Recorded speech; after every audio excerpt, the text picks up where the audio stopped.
네, 안녕하세요. 주식은 역시 기리기리새 기리십니다. 안녕하세요, 기름들. 금요일날 미국장이 쭉 올랐는데 우리나라는 조금은 실망스러운 모습을 보여주고 있습니다. 바로 중국 때문인데요. 그렇다면 도대체 또 중국에서 무슨 일이 생기고 있는지, 그리고 또 다른 경제 뉴스는 뭐가 있는지 깔끔하게 공부해보도록 하겠습니다. 같이 공부하시죠. 렛츠 기릿!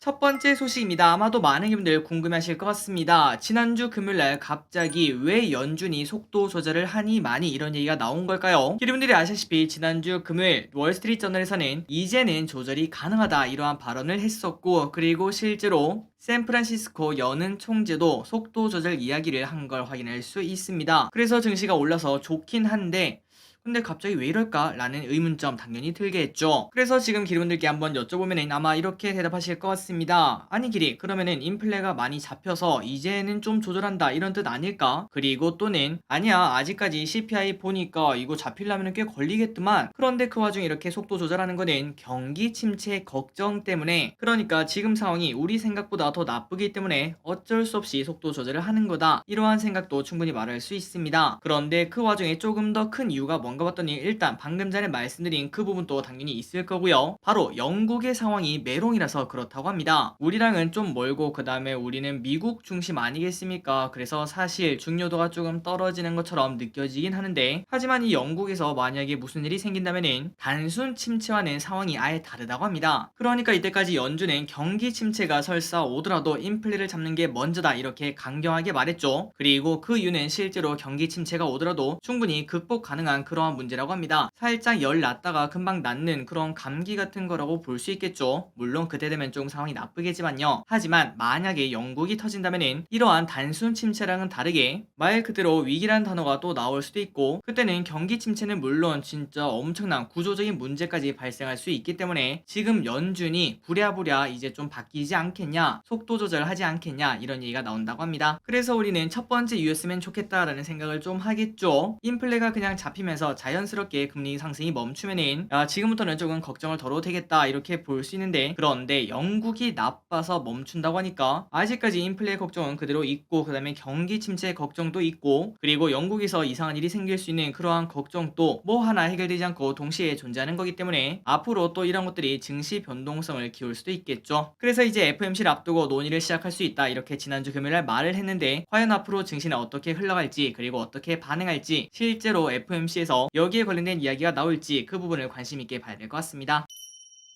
다음입니다. 이번 주말에 가장 큰 뉴스 중 하나죠. 50조 원 투하 발표. 지난주부터 PF가 문제가 되면서 걱정이 커지고 있었고 우리가 또 따로 공부를 하기도 했었습니다. 그런데 정부가 조금 빠르게 대처를 하기 시작했네요. 50조 원이 넘는 유동성 프로그램을 발표를 했습니다. 그러니까 큰 일이 되기 전에 잡겠다는 거겠죠. 그래서 이 소식이 나오자 지난주에 급락했던 건설주 그리고 증권주가 반등하는 모습을 나타냈으며, 그런데 우리가 이걸 보고 환호하기는 조금 어렵습니다. 그 이유가 뭔가 봤더니 바로 영국이 된 것 같은 이 기분이 들기 때문이죠. 그러니까 이러한 50조 원이 넘는 유동성 프로그램이란 거는 결국은 돈을 풀겠다는 건데, 지금 전 세계는 긴축 기조 아니겠습니까? 이런 와중에 반대 길을 간다는 게 조금은 걱정이 분명 생길 수 있습니다. 다만 이 와중에 이런 생각은 해볼 수 있겠네요. 우리나라랑 영국은 좀 다릅니다. 영국은 선진국이고 그 다음에 우리는 아직까지는 선진국이라 말하긴 좀 어렵죠. 그러다 보니까 영국만큼 그 정도의 파급력은 없을 거다라는 뭔가 씁쓸하면서도 야 그나마 다행이다 라는 생각도 해볼 수 있겠네요. 어쨌든 일단 지속적으로 이 이야기를 봐야 되고, 일단 오늘 하루는 건설주와 증권주가 하락한 부분에 거기서 반등하는 모습을 나타냈는데, 모든 이야기는 첫 번째 날이 아니라 두 번째 날까지 봐야 됩니다. 갑자기 딱 내일 되니까 야 잠깐만, 근데 그만큼 심각하다는 거 아니야? 정부가 50조 원을 풀 만큼 진짜 엄청 안 좋다는 거네. 이러한 얘기가 나오면서 또 그쪽 관련 주식이 쭉 빠지는 흐름이 나올 수도 있겠죠. 그렇다면 덩달아 우리나라 증시도 같이 빠지는 흐름도 나올 수 있을 것 같습니다. 다음입니다. 오늘 증시가 잘 나가다가 슬금슬금 빠지면서 중국 시장이 열리면서 또 쭉 빠지는 모습을 나타냈습니다. 그 이유가 뭔가 봤더니 바로 중국 때문이네요. 진짜 우리에게 도움이 안 되는 그런 나라인 것 같습니다. 자, 오늘 상해가 1% 그리고 항생이 마이너스 5% 넘는 하락을 보여주고 있습니다. 그 이유가 뭔가 봤더니 뉴스 타이틀은 이렇게 나와 있더라고요. 시진핑 3기에 대한 경제 경제 불확실성 때문이라고 합니다. 그런데 그 내용을 조금 보니까 정확히는 시진핑의 3연임 이거 같은 경우는 우리가 이미 알고 있었죠. 뭐 당연히 하겠지라는 생각을 했습니다. 그런데 이거보다는 리커창이 이번에 물러나게 되면서 사실상 경쟁에서 밀려났다고 볼 수 있겠죠. 여기에 대한 걱정이 나온다고 합니다. 아니 길이 시진핑도 아니고 그 리커창이 물러났는데 그게 뭔 상관이야? 그건 바로 이때까지 리커창은 중국 경제를 이끈 바 있는데요. 그리고 리커창은 어떻게 보면은 우리에게는 친시장적인 그러한 사람이라고 볼 수 있었습니다. 얼마 전에 제로 코로나 이야기가 나왔을 때 중국에서 엄청난 봉쇄를 하니까 리커창은 반대를 하면서 시진핑의 반대편에 선 바 있었습니다. 그렇기 때문에 리커창이 사라지게 되면서 야 그러면은 이제 중국이 제로 코로나 정책도 더 많이 하고 우리 입장에서는 우려되는 그러한 정책을 계속 내는 거 아니냐 이런 걱정이 나왔다고 볼 수 있습니다. 다만 이 부분은 장기적인 리스크라고 말하기는 조금 어렵겠죠. 단순히 리커창이 물러남에 따라서 그러한 걱정이 나오는 거니까 실제로 어떤 사건 사고가 터진 게 아니기 때문에 이 부분도 마찬가지로 하루만 보는 게 아니라 일단 내일까지 한번 봐봐야 될 것 같습니다. 만약에 내일 또 크게 하락한다면은 여기에 대한 내용 한 번 더 꼼꼼하게 공부를 해봐야겠죠. 어쨌든 이러한 이유 때문에 오늘 항생이 많이 빠졌고 그러다 보니까 우리나라 증시도 최소한 0.5% 이상은 같이 빠지고 있다고 볼 수 있습니다. 다음입니다. 과연 누가 믿을까요? 중국 GDP 3.9%로 발표. 지난주에 연기되었던 GDP가 오늘 발표가 되었습니다. 3.9%가 나오면서 예상치를 상회했는데요. 우리가 예상했을 때는 당연히 나쁘니까 공개를 안 했을 거다라고 봤는데 그런데 정말 깜짝 놀랄 만큼 좋은 흐름이 나왔습니다. 참고로 로이터는 3.4%, 그 다음에 블룸버그는 3.3%를 예상했는데 크게 따돌린 걸 우리가 체크할 수 있습니다. 그런데 이걸 믿을 수 있을까요? 안 그래도 신뢰가 없는 나라인데 더 없어진 기분이 듭니다. 그렇기 때문에 이러한 호재가 나왔지만 그런데 중국 증시는 빠지고 있네요. 아마도 많은 사람들이 믿지 않고 있나 봅니다. 다음입니다. 이번 주 공모주 스케줄을 보도록 하겠습니다. 일단 오늘부터 내일은 전자부품 신뢰성 평가 기업인 QRT가 청약을 진행합니다. 그리고 스펙도 함께 진행하는 걸 확인할 수 있죠. 다음으로 수요일에는 삼성 스펙 7호가 상장을 하며 과연 대형 스펙이 성공을 할 수 있을지, 지난번에 하나 스펙 같은 경우는 실패를 했는데 과연 이번에는 어떻게 될지 관심 있게 봐야 될 것 같습니다. 또한 수요일에서 목요일에는 JI테크 그리고 뉴로메카가 청약을 시작합니다. 일단 뉴로메카는 청약하자는 분위기고 그리고 그 와중에 JI테크는 어떠한 기관 경쟁률이 나올지 내일 기관 수혜치 결과를 확인하고 우리가 또 꼼꼼하게 공부해 보도록 하겠습니다. 다음으로 목요일에는 산돌, 그 다음에 금요일에는 저스템과 IBKS 스펙이 상장한다고 하니까 청약하신 여러분들은 좋은 가격에 매도하시길 진심으로 바라겠습니다. 다음입니다. 나스닥 아시아 기업 상장 보류. 야 이게 뭔 소린가 봤더니 월스트리트저널에서 나스닥이 당분간은 아시아 중소기업의 상장을 보류한다고 밝혔습니다. 사실 아시아 기업 해봐야 거의 대부분이 중국 기업이지만 아시아를 전체 보류한 걸 체크할 수 있죠. 그렇다면 그 이유가 뭔가 봤더니 올해 IPO 기업들의 주가 흐름이 너무 변동이 컸다고 합니다. 최근 상장한 주식 20개가 있는데 대부분 100% 넘게 폭등하는 흐름을 나타냈고 어떤 기업은 23배인가요? 그 정도 오르기도 했다고 합니다. 그러니까 정상적인 흐름이 아니라 투기적 자금이 정말 많이 들어왔다고 해석을 할 수 있겠네요. 그래서 나스닥은 투자자의 보호를 위해서 일단은 좀 보류하겠다 이런 결정을 내렸으며 그리고 앞으로는 더 꼼꼼하게 많은 정보를 따져서 상장하는 기업들을 한 번 더 걸러서 상장시킨다고 합니다. 아마도 여러분들 많은 분들이 이제 알고 계실 것 같은데 참고로 미국에서 상장하는 기업들은 우리처럼 균등 배정 이런 것들이 없습니다. 그래서 개인 투자자가 상장하기 전에 받을 수 있는 방법은 없고 그러한 물량은 기관들만 가져간다고 하더라고요. 그렇기 때문에 우리가 만약에 산다면은 뭐 예를 들어 쿠팡이 나스닥에 상장을 했을 때 우리가 쿠팡을 사려면은 상장하자마자 사는 방법밖에 없었다고 합니다. 그러다 보니까 개인 투자자 입장에서는 무조건 또 사야 되지 않겠습니까? 이 기업이 마음에 들면은 사야 되기 때문에 상장 당일 움직임이 우리보다 더 클 수밖에 없다는 걸 체크할 수 있네요.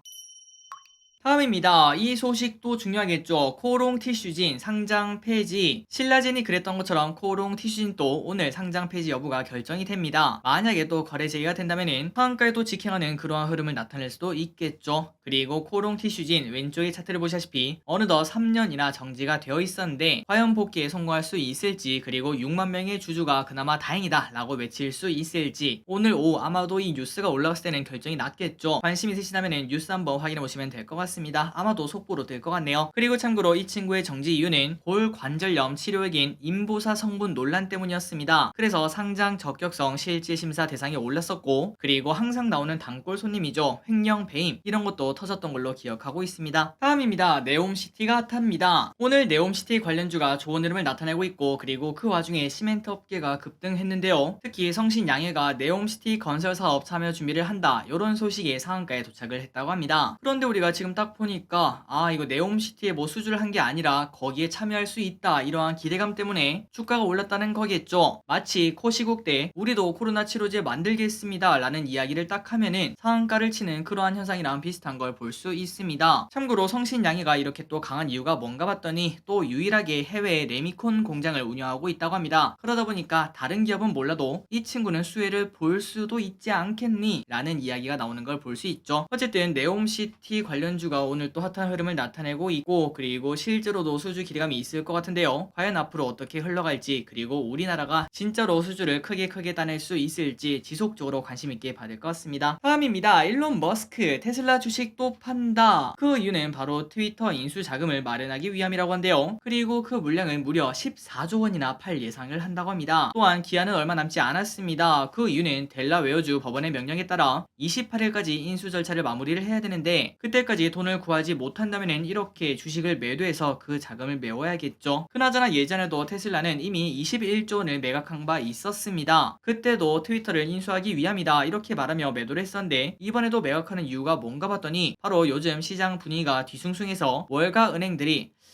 이번에는 그냥 좀 안 빌려줄란다, 이번에는 패스, 이렇게 외치기 때문에 어쩔 수 없이 이런 선택을 할 수도 있다고 합니다. 테슬라 주주분들에게는 조금은 아쉬운 소식이라고 볼 수 있겠네요. 그런데 그 와중에 캐시우드는 또 매수를 하고 있습니다. 캐시우드가 최근 테슬라를 매수한다는 소식이 연속적으로 들리고 있습니다. 계속 하락하는 테슬라가 왼쪽에 보시면은 분할 가격을 대입했을 때 386달러까지 올라갔던 테슬라가 어느덧 214, 이만큼 떨어지는 걸 볼 수 있는데, 이게 정말 기회다, 싸게 살 수 있는 기회다, 이렇게 판단을 하나 봅니다. 그렇다면 캐시우드는 테슬라 적정 가격을 얼마로 외치는지 봤더니 무려 지금부터 1,500달러까지 갈 수 있다고 확신을 하고 있다고 합니다. 거의 6, 7배라고 볼 수 있겠죠. 어쨌든 또 길게 보면은 뭐 이기는 거 아니겠습니까? 캐시우드의 투자가, 그리고 우리의 투자가 길게 봤을 때 쭉쭉쭉 올라와서 그때 주식 투자하기 잘했다, 포기 안 하고 계속 하길 잘했다, 이런 얘기가 나왔으면 진심으로 좋겠습니다. 다음 소식입니다. 월 500만원 이상 고소득자는 어디서 일을 하고 있을까요? 올해 상반기 월급으로 500만원 이상을 받은 사람이 가장 많은 비중을 차지한 업종은 전기, 가스, 증기 및 공기 조절 공급업이라고 합니다. 정확히는 여기에 관련된 직업이 도대체 뭔지 모르겠지만 아마도 기술자분들도 많을 거라고 볼 수 있겠죠. 그런데 그 반면 숙박 음식업은 1% 이하를 나타내면서 대부분은 500만원 미만을 받는 걸 확인할 수 있었기 때문에 산업별로 월급 차이가 큰 것으로 나타났다고 합니다. 그렇다면 2등은 어딜까요? 당연히 이걸 빼놓을 수 없겠죠. 금융, 보험업, 여기에서 일을 한다면 전체 100명이 있다면 그 중에 30명이 500만원 이상을 벌고 있다고 합니다. 그리고 그 다음으로는 전문, 과학 및 기술 서비스업, 정보통신업, 국제 및 외국기관, 이러한 곳에서 일을 하는 사람들이 높은 비중으로 500만원 이상씩 벌고 있다고 합니다. 다음입니다. 공깃밥 2,000원 괜찮나요? 요즘 들어 공깃밥 2,000원인 식당이 많아지고 있다고 합니다. 저 기리스는 아직 한 번도 못 봤는데 혹시 기름들 보신 적 있는지 궁금하네요. 그리고 이렇게 올라간 이유는 당연히 물가 상승률 때문인데요. 다만 쌀값은 오히려 작년보다 13%나 하락했는데 왜 올라가는지는 의문이 조금 드네요. 아마도 다른 걸 올리기에는 이제 좀 가격 저항이 발생하니까 공깃밥으로 올리겠구나, 이런 생각은 당연히 해볼 수 있습니다. 개인적인 생각으로는 2,000원은 조금 부담된다, 밥 한 공기에 2,000원이면은 이건 좀 너무 비싼데 라는 생각이 들죠. 햇반보다 더 비싼 건 이해가 안 되는 것 같습니다. 그런데 1,500원까지는 뭐 어느 정도는 이해를 할 것 같아요. 뭐 맨날 사 먹지는 않겠지만 그래도 어느 정도는 용인할 수 있을 것 같은데 2,000원은 좀 과하다고 생각을 합니다. 여러분들은 2,000원이면 드실 건가요? 다음입니다. 웨이브 티빙도 광고 요금제 추진. 넷플릭스가 다음 달 4일부터 우리나라에서도 월 5,500원짜리 광고 요금제를 도입을 한다고 합니다. 그러다 보니 국내 OTT 업체들도 이 부분을 검토하고 있다고 한대요. 그리고 이미 웨이브와 티빙은 에드테크, 맞춤형 광고 회사와 함께 협업을 준비하고 있다고 합니다. 다만 전문가들 말에 따르면 이거는 아직 고려할 때가 아니고, 우리나라 OTT 업계는 국내를 벗어나서 일본, 동남아 쪽으로 진출을 하는 게 급선무라고 합니다. 사실 지금 가입자가 몇백만 명밖에 되지 않기 때문에 지금 당장 수익성을 위해서 이러한 진행을 하는 게 아니라 성장을 먼저 한 다음에 그때 고려해도 늦지 않다, 이러한 의견이라고 볼 수 있겠죠. 우리나라 OTT 업계들도 쭉쭉 성장해서 넷플릭스처럼 진짜 큰 회사가 나왔으면 좋겠습니다. 다음입니다. 영국의 새로운 총리는 누구? 44일 만에 영국 총리가 나갔죠. 그러다 보니까 다시 차기 총리를 결정을 해야 되는데, 그런데 그 자리에 보리스 존슨 전 총리가 나갈 것이다 이런 얘기가 나왔다고 합니다. 그런데 불출마를 선언을 했다고 하네요. 그래서 이제 거의 확정적으로 그 자리는 인도계인 리시 수넥 전 재무장관, 왼쪽에 보시는 이 사람입니다. 이 사람이 채울 것으로 보인다고 하며, 만약에 된다면 최초의 비백인 총리가 된다고 합니다. 그리고 수넥 장관은 지금 타이밍에 제적이라고 합니다. 그 이유가 뭔가 봤더니 재정, 경제의 적임자라는 평가를 받고 있으며, 지난 선거 때도 인플레 억제가 최우선이라며 증세를 해야 된다 이러한 입장을 내놨었는데요. 하지만 그때 감세를 주장한 트러스와 대립을 하고 그때 트러스에게 졌지만, 지금 딱 보니까 야 트러스가 틀렸네, 그럼 누가 맞아? 야 그러면은 당연히 얘지, 수넥 장관이 맞네, 얘를 총리로 올려, 이런 여론이 정말 많다고 합니다. 그나저나 갑자기 이 소식을 보니까 우리도 나중에 언젠가는, 물론 시간은 진짜 많이 필요하겠지만 한국계가 아닌 다른 나라 사람의 핏줄이 섞여 있는 그런 사람도 대통령이 되는 그런 날이 올까요? 뭔가 지금 생각했을 때는 야 이게